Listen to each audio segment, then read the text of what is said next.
कभी सोचा है कि कोई ऐसी सड़क भी हो सकती है जिसका नाम ही मौत की सड़क पड़ गया हो? मौत की सड़क, वाकई? हाँ, मतलब बोलीविया के सरसब्ज पहाड़ों में बादलों के बीच में एक ऐसी ही जगह है जहाँ खूबसूरती और खौफ वो एक साथ मिलते हैं।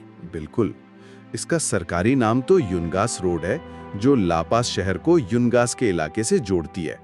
लेकिन इसकी असल पहचान वो इसकी तारीख है। सही। एक तरफ तो अलमनाक हादसों की एक लंबी दास्तान है और दूसरी तरफ कुदरत के ऐसे नज़ारे हैं कि लोग आज भी इसकी तरफ खिंचे चले आते हैं। और यही बात तो उसे इतना दिलचस्प बनाती है ना? जी। आज हम इसी पर जरा गहराई से बात करेंगे कि ये रास्ता एक जानलेवा मजबूरी से दुनिया भर के एडवेंचर के शौकीन लोगों की मंजिल कैसे बन गया। ये सिर्फ एक सड़क की कहानी नहीं है। नहीं, बिल्कुल नहीं। ये इंसानी हिम्मत, मजबूरी और वक्त के साथ खतरे के बदलते तस्वुर की कहानी है। तो चले इस सड़क की एक तस्वीर बनाते हैं सुनने वालों के लिए। जब हम कहते हैं कि ये खतरनाक है तो इसका असल मतलब क्या है? ठीक है, तो तसव्वुर करें कि आप एक ऐसी सड़क पर हैं जो ज्यादातर कच्ची है और कुछ जगहों पर इसकी चौड़ाई सिर्फ 10 फुट है। सिर्फ 10 फुट? मतलब एक बड़ी गाड़ी भी? वो भी बहुत मुश्किल से गुजर सकती है। आपके एक तरफ तो है सीधी चट्टान की दीवार, और दूसरी तरफ? और दूसरी तरफ कुछ भी नहीं। कुछ भी नहीं से क्या मुराद है? मतलब सीधी खाई, कोई हिफाजती जंगला नहीं, कोई रुकावट नहीं, कुछ भी नहीं, बस 1800 फुट गहरी खाई। 1800 फुट? जी, जो सीधा नीचे घने जंगल में जा गिरती है। ये तो न्यूयॉर्क की एम्पायर स्टेट बिल्डिंग से भी ज्यादा गहराई है। और कोई गार्ड रेल्स नहीं? कुछ भी नहीं। ये सोचकर ही खौफ आता है। बिल्कुल। और ये तो सिर्फ शुरुआत है। अब इसी तस्वीर में आप शामिल करें मुसलसल बारिश, जो इस कच्ची सड़क को कीचड़ और फिसलन भरे पत्थरों के ढेर में बदल देती है। ओहो। और फिर गहरी धुंध, इतनी गहरी कि आपको अपनी गाड़ी के बोनेट से आगे कुछ नजर नहीं आता। तो आपको अंदाजा ही नहीं होता कि सड़क का किनारा कहाँ खत्म हो रहा है। बिल्कुल, यही तो इसका सबसे बड़ा खतरा था। और इसके ऊपर से अक्सर छोटे छोटे आबशार सीधा सड़क पर घिर रहे होते हैं। सड़क के ऊपर? जी, तो आप बेवक्त कीचड़, धुंध और पानी का सामना कर रहे होते हैं। ये तो किसी भी ड्राइवर के लिए एक डरावना ख्वाब है। बिल्कुल। मैंने उसके बारे में एक बहुत ही अजीब बात पढ़ी थी वहाँ ट्रैफिक के उसूलों को लेकर। हाँ, वो एक बहुत ही दिलचस्प और मुकामी हल था। देखें, पूरे बोलीविया में गाड़ियाँ दाएं हाथ पर चलती हैं, जैसे पाकिस्तान में बाएं तरफ। जी। लेकिन इस सड़क पर ड्राइवरों ने खुद ही बाएं हाथ पर चलना शुरू कर दिया था। अच्छा, इसकी कोई खास वजह? एक बहुत अमली वजह थी। चूंकि ज्यादातर गाड़ियां पहाड़ से नीचे आ रही होती, तो बाएं तरफ चलने से ड्राइवर खाई वाले किनारे के बिल्कुल करीब होता था। ठीक। तो वो अपनी खिड़की से सर निकालकर देख सकता था कि उसका टायर वो सड़क के किनारे से खतरनाक हद तक करीब तो नहीं आ गया। वाह, मतलब अपनी जान बचाने के लिए खुद ही एक नया कानून बना लिया।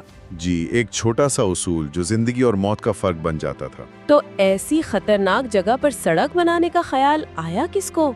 इसके पीछे की कहानी क्या है? ये सड़क जंग और जरूरत की पैदावार है। जंग? जी, 1930s की दहाई में बोलीविया और पैराग्वे के दरमियान चाको जंग हुई।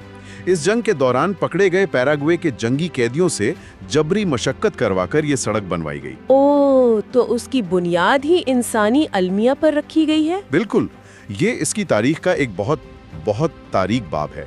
इन कैदियों को इंतहाई मुश्किल हालात में सिर्फ औजारों से पहाड़ों को काट कर ये रास्ता बनाने पर मजबूर किया गया। इस वक्त तो ये कोई सियाहती मंसूबा नहीं होगा। हरगिज नहीं, ये एक अहम फौजी और माशी जरूरत थी। ये उन चंद रास्तों में से एक थी जो बुलंदोबाला दारुल हुकूमत लापास को मुल्क के निशेबी जरखेज अमेज़न के इलाकों से जोड़ती थी। तो इसके बगैर मुल्क का एक बड़ा हिस्सा बाकी मुल्क से कटा हुआ था। जी बिल्कुल। और इसी जरूरत की वजह से लोगों को इस पर सफर करना पड़ता था, जिससे उसे अपना ये खौफनाक नाम मिला। जो आदादोशुमार है वो नाकाबिले यकीन है। जी, 1990 की दहाई में जब ये अपने उरूज पर थी, यहाँ हर साल 200 से 300 लोग अपनी जान गंवा रहे थे। 200 से 300? हाँ, मतलब तकरीबन हर रोज एक मौत। औसतन जी, हर रोज एक मौत। ये तो किसी जंगी इलाके के आदादोशुमार लगते हैं। और वो 1983 का एक हादसा था बहुत बड़ा। हाँ, वो बोलिविया की तारीख का बदतरीन सड़क हादसा था। एक बस का हादसा? जी, एक बस जिसमें गुंजाइश से कहीं ज्यादा मुसाफिर भरे हुए थे, वो तवाजुन खो बैठी और सीधा खाई में जा गिरी। 100 से ज्यादा लोग हलाक हुए थे। 100 से ज्यादा लोग एक ही हादसे में? जी, और इसी हादसे ने सड़क की बदनामी को पूरी दुनिया में फैला दिया। इससे ये भी अंदाजा होता है कि लोग कितने मजबूर होंगे। मतलब कोई दूसरा रास्ता ही नहीं था उनके पास। बिल्कुल, वो जान हथेली पर रखकर उन बसों में सफर करते थे। ये मकामी आबादी के लिए जिंदगी और मौत का सवाल था। हर खानदान की इस सड़क से जड़ी कोई ना कोई दुख भरी कहानी है। तो ये सिर्फ आदाद शुमार नहीं है, ये हकीकी लोगों के अलमिये हैं। बिल्कुल, इसी वजह से 1995 में इंटर अमेरिकन डेवलपमेंट बैंक ने इसे बाज़ाब्ता तौर पर दुनिया की सबसे खतरनाक सड़क करार दिया। लेकिन फिर आखिरकार तब्दीली आई। 2006 में एक नई सड़क बनी। जी, तकरीबन 20 साल की तामीर के बाद एक जदीद 2 लेन वाली पक्की सड़क तैयार हुई। इसमें वो सब कुछ था जो पुरानी सड़क में नहीं था। हिफाजती जंगलें, पानी की निकासी का निज़ाम, हमवार सतह। और उसने पुरानी सड़क के खतरनाक हिस्सों को बाईपास कर दिया। जी, सबसे खतरनाक हिस्सों को। तो उसके बाद पुरानी सड़क का क्या हुआ? क्या उसे बंद कर दिया गया? नहीं। और यहीं से कहानी एक नया और हैरानअंगेज मोड़ लेती है। अच्छा? जैसे ही ये सड़क एक ज़रूरत नहीं रही, ये एक तफरी बन गई। इसका इस्तेमाल तकरीबन ख़त्म हो गया था, लेकिन फिर किसी ने महसूस किया कि इसका खतरा ही इसकी सबसे बड़ी खूबी बन सकता है। और फिर माउंटेन बाइकिंग का आगाज हुआ। जी, मतलब लोग अब पैसे देकर इस मौत की सड़क पर साइकिल चलाने आते हैं। हजारों की तादाद में। हर साल तकरीबन 25,000 सयाह खास तौर पर इसी तजर्बे के लिए बोलिविया आते हैं। कमाल है। जो रास्ता कभी मजबूरी में मौत का सफर था, अब वो शौक से जिंदगी का एक एडवेंचर बन गया है। लेकिन क्या ये अब वाकई महफूज है या खतरा अब भी मौजूद है? खतरा बिल्कुल हकीकी है। इसकी नौयत बदल गई है। मतलब अब आपको ये डर नहीं कि सामने से कोई ट्रक आके आपको खाई में गिरा देगा, लेकिन वो गहरी खाइयां, वो फिसलन भरी सतह, वो तेज मोड़, वो आज भी वही हैं। तो खतरा तो है अभी भी। खतरा अब भी है, और बदकिस्मती से 1998 से अब तक कम से कम 18 साइकिल सवार यहाँ अपनी जान गंवा चुके हैं। 18? तो फिर इसकी कशिश क्या है? लोग जानबूझकर ये खतरा मोल क्यों लेते हैं? शायद इसी कंट्रोल्ड खतरे में इसकी कशिश है। आइए इस तजर्बे की एक तस्वीर बनाते हैं। जरूर, हमें बताएं कि ये टूर कैसा होता है। ये एक मुकम्मल हिस्साती तजर्बा है। आपका सफर शुरू होता है 4,650 मीटर की बुलंदी से। बहुत ऊंचाई है। जी, जहां यखबस्ता हवा चल रही होती है और आपके इर्द गिर्द बर्फ पोश पहाड़ होते हैं। आपने गर्म कपड़ों के कई तह पहनी होती हैं। और वहां से आप नीचे की तरफ साइकिल चलाना शुरू करते हैं। जी, 64 किलोमीटर का सफर, जो तकरीबन पूरा का पूरा नीचे की तरफ है। सफर शुरू होते ही आप एक घने गीले बादल में दाखिल हो जाते हैं। धुंध इतनी शदीद कि आपको अपने आगे वाला साइकिल सवार भी बमुश्किल नजर आता है। वाव!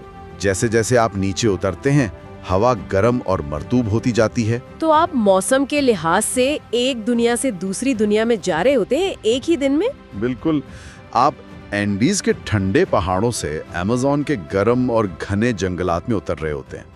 आपको आबशारों की आवाज उनको देखने से पहले ही आना शुरू हो जाती है। अच्छा। और फिर अचानक आप एक आबशार के नीचे से गुजर रहे होते हैं। पानी आपके चेहरे पर पड़ता है और आप फिसलती सड़क पर अपनी गिरफ्त मजबूत रखने की कोशिश करते हैं। ये बेवक्त खूबसूरत भी है और खौफनाक भी। यही उसका जादू है। ये वाकई एक नाफरामोश तजुर्बा लगता है। और मैंने सुना है कि अब वहाँ सिर्फ बाइकिंग ही नहीं होती। सही सुना आपने। ये पूरा इलाका अब एक एडवेंचर हब बन चुका है। पुरानी सड़क इसका मरकज है, लेकिन अब यहाँ पैदल सफर के लिए मशहूर एल चोरो ट्रैक भी है। लोग गहरी खाइयों के ऊपर जिप लाइनिंग करते हैं। अच्छा। और करीबी टोकाना जैसी मुनफरिद अफ्रीकी बोलिवियन कम्युनिटीज हैं, जहाँ से या वहाँ की सकाफत और तारीख के बारे में जानते हैं। तो इस सब का क्या मतलब है? एक जगह जो कभी मौत और मजबूरी की अलामत थी, आज वो जिंदगी और एडवेंचर का मरकज है। ये तब्दीली हमें क्या बताती है? ये सिर्फ एक सड़क की कहानी नहीं है, ये हमारे मुआशरे और खतरे के साथ हमारे ताल्लुक की कहानी है। वो पुराना ख्याल कि ये इंसान मुकाबले फितरत की जंग है, वो यहाँ पूरी तरह लागू नहीं होता। तो फिर ये क्या है? ये उससे ज्यादा गहरी बात है। हमने अपनी जदीद जिंदगियों से खतरे को तकरीबन ख़त्म कर दिया है। सही। हमारी गाड़ियों में एयरबैग्स हैं, हर चीज़ के लिए हिफाजती कानून हैं, हमारी ज़िंदगियां बहुत महफूज और मुनज़्ज़म हो गई हैं। और इस हिफाजत की वजह से हमारे अंदर कहीं ना कहीं एक भूख पैदा हो गई है। किस चीज़ की भूख? हकीकी खतरे का जायका चखने की भूख। हम उन खतरों का तजर्बा करना चाहते हैं जिनसे बचने के लिए हमारे आबा व अजदाद ने जद्दोजहद की। युंगास रोड अब सिर्फ एक बाइक टूर नहीं बेचती। तो फिर क्या बेचती है? ये मौत के खौफ का एक कंट्रोल शुदा, पैकेज शुदा तजर्बा बेचती है। ये एक बहुत दिलचस्प नुक्ता है। तो लोग यहाँ आकर एक ऐसी हिस्स को जिंदा करना चाहते हैं जो उनकी रोजमर्रा की महफूज जिंदगी में कहीं खो गई है। बिल्कुल। और ये हकीकत कि हजारों लोग इसके लिए रकम खर्च करते हैं, ये हमारी महफूज और प्रिडिक्टेबल जिंदगियों के बारे में बहुत कुछ बताता है। ये इस बात की अलामत है कि इंसान को अपनी हदूद जांचने और खौफ का सामना करने की कितनी शदीद ख्वाहिश होती है, चाहे वो खौफ अब मजबूरी ना हो, बल्कि एक इंतखाब हो। जी, बल्कि एक इंतखाब हो। और हम आज की गुफ्तगू को इसी फिक्र अंगेज सवाल पर ख़त्म करते हैं। नई और महफूज सड़क पुरानी और ख़तरनाक सड़क के साथ साथ मौजूद है। ये इंसानी फितरत के बारे में क्या कहता है कि आज भी हज़ारों लोग ज़रूरत के तहत नहीं बल्कि सिर्फ रोमांच के लिए ज़्यादा ख़तरनाक रास्ता मुंतखब करते हैं। हकीकी ख़तरे की ये तलाश हमारी जदीद महफूज ज़िंदगी के बारे में क्या ज़ाहिर करती है?